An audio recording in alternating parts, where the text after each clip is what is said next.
안녕하십니까. 오늘 일본 저작거리 노래하는 시인 나카부치 추요시입니다. 나카부치 추요시는 요시다 타쿠르의 노래에서 영감을 받아 싱어송라이터의 길을 걷습니다. 확실히 그가 만든 노래들이나 그의 창법에서 요시다 타쿠로의 영향을 느낄 수 있습니다. 그의 노래들이 우리나라 중장년층 사이에서 꽤 지지층을 확보하고 있음은 인터넷에 우리말로 번역되어 올라 있는 가사들을 보면 알 수 있습니다. 일반적으로 말해 나카부치 추요시 노래 가사의 전반적인 특징은 저작거리 사람들의 삶에 힘을 주려는 긍정적인 작용입니다. 한마디로 그의 음악이 지향하는 바는 누구에게도 만만치 않은 삶을 버티게 해주는 빛과 생명입니다. 이런 의미에서 생명찬가라고 할 수 있는데요. 이런 그의 말 건네이 자기 스스로 그렇게 느끼고 있다는 개인적 각오의 형태로 노래 불림으로써 그의 노래에 설득력을 부여합니다. 그리고 그의 노래 가사에서 보이는 이런 주제의식은 그의 반전주의나 친환경주의, 그리고 동일본 대지진 구호 기금 등과 같은 대외적인 활동들에서도 그대로 잘 보이죠. 따라서 나카부치 추요시는 일본의 저작거리에서 노래하는 좋은 싱어송라이터입니다. 그런데 나에게는 그의 가사는 너무 예측 가능합니다. 물론 이것이 저작거리에 노래하는 싱어송라이터로서 그의 장점일 수 있죠. 그래서 그가 그렇게 저작거리에서 인기가 있는 것일 거고요. 하지만 나에게는 가사가 표면에서 너무 매끄럽습니다. 어딘가에서 시인의 존재가 드러나는 균열이랄까? 가사 한 켜 아래에 여운이 느껴지면 좋을 거라 나는 생각합니다. 물론 그를 저작거리에 띄워준, 그리고 지금도 많은 사람들에 의해 사랑받는 그가 1978년에 발표한 노래 돌고 도는 사랑 노래에서 이 수년이란 표현으로 사랑 때문에 마음고생하고 있는 한 여인의 속사정을, 자신의 사랑이 연인에게 닿지 못하고 그 주변만 빙글빙글 도는 안타까움으로 그려낸 것에는 작사가로서 그의 재능이 발휘된 것입니다. 그려낸 것은 작사가로서 그의 재능이 발휘된 것입니다. 경쾌한 템포의 선율과 가사의 여성성이 비슷한 사정에 처해 있는 저작거리 사람들에게 부드러운 위안을 주죠. 나카부치 추요시의 대표곡 중 하나인 잠자리 또한 마찬가지입니다. 이 노래는 1988년에 발표되었는데 1988년은 1926년에 시작한 쇼와 시대가 마무리되는 해이죠. 일본은 1989년 1월 8일부터 헤이세이 시대로 접어듭니다. 뿐만 아니라 이 시기는 1986년부터 1991년까지 보통 일본의 거품 경제라 불리는 시대의 한복판입니다. 일본의 저작거리가 일확천금과 소비의 흥청망청함에 깊이 물들어 있던 시대였던 거죠. 이런 시기에 성공의 꿈을 품고 시골에서 동경으로 올라와 마음고생하고 있는 한 젊은이를 다룬 노래가 이 노래입니다. 소외감과 좌절감으로 점철된 노래가 끝날 때쯤 동경 이 빠가라의 빠가야로라는 가사가 들립니다. 씩씩한 템포의 선율과 힘들지만 그래도 굴하지 않는 남성성이 비슷한 사정에 처해 있는 저작거리 사람들에게 그래도 해보자 하는 긍정적인 시그널을 던집니다. 그런데 이 젊은이의 고향에서 보았을, 그렇지만 대도시 동경의 아스팔트 위에서도 볼 수 있는 이 잠자리라는 이미지가 나에게는 좀 문제입니다. 이 노래 제목이기도 하고요. 노래에서 나카부치 추요시가 잠자리야라며 후렴처럼 내지르는 부분에서 톰보라는 일본어의 발음이 시원하기는 한데 이 잠자리 앞에 붙어 있는 형용사가 행복한 시야와 세노입니다. 그리고 이 행복한 잠자리가 혀를 내밀고 웃고 있다는 가사인데요. 이 가사를 직접 인용하면 이렇습니다. 시타와 나시테와라 츠테라 이런 건데요. 근데 이게 풍자인가요? 행복한 잠자리가 혀를 내밀고 웃고 있다. 아니면 나카부치 추요시 자신에 던지는 조롱인가요?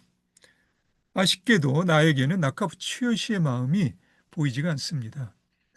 화려한 동경에서 거두고 있는 자신의 성공에 대한 그의 입장은 무엇인가요? 그의 노래 선율과 리듬의 배경에서 전에 어디선가 이와 비슷한 노래를 들어본 적이 있다는 기시감은 나카부시 추요시의 의도인가요? 솔직히 난 잘 모르겠습니다. 어쩌면 그의 대답은 이 노래보다 2년 전 그가 1986년에 발표한 객기, 우정, 꿈과 돈의 가사에서 들릴지도 모르겠습니다. 이 노래의 화자는 인간관계에 대해 상당히 회의적입니다. 그래서 이렇게 말합니다. 난 아직 누군가에게 기대거나 기댈 만큼 가까이 가본 적도 없어서 그렇게 범인류애적 인간일 수가 없어. 이건 좀 의외입니다. 보통은 저작거리에서 범인류애적 인간을 노래하죠. 그렇다면 이어지는 다음과 같은 가사는 이 화자의 내면으로 한 걸음 더 들어갈 수 있게 해줍니다. 이놈이든 저놈이든 그놈이든 어떤 놈이든 이러쿵저러쿵 하기만 하고 이렇게 해라 저렇게 해라 그렇게 해라 어떻게 해라 이러쿵저러쿵 하기만 하는데 당신들의 친절한 마음 씀씀이 뒤에서 난 깊은 상처가 난 내 마음을 볼 수 있었어. 내가 당신에게 했던 유일한 말도 당신에게 깊은 상처를 줬을 거야. 예, 아무래도 나에게는 이 화자가 나카부치 치요시라는 생각이 듭니다. 사실 이 노래는 이런 가사로 시작합니다. 난 이 짓거리가 정말 싫어서 이젠 그만둘까 해. 이 노래를 만들 즈음 그가 겪었던 일을 구태여 확인해 보지 않아도 이 노래에 담긴 그의 마음이 대체로 보편적인 의미 영역에서 자연스럽게 전해집니다. 그러는 중에 이 노래가 중반부로 접어들면 이 노래의 화자는 누군가를 향해 어이 단짝 친구 라고 다정하게 말을 건넵니다. 중심에 누가 있어야 하는지 너도 알고 있겠지.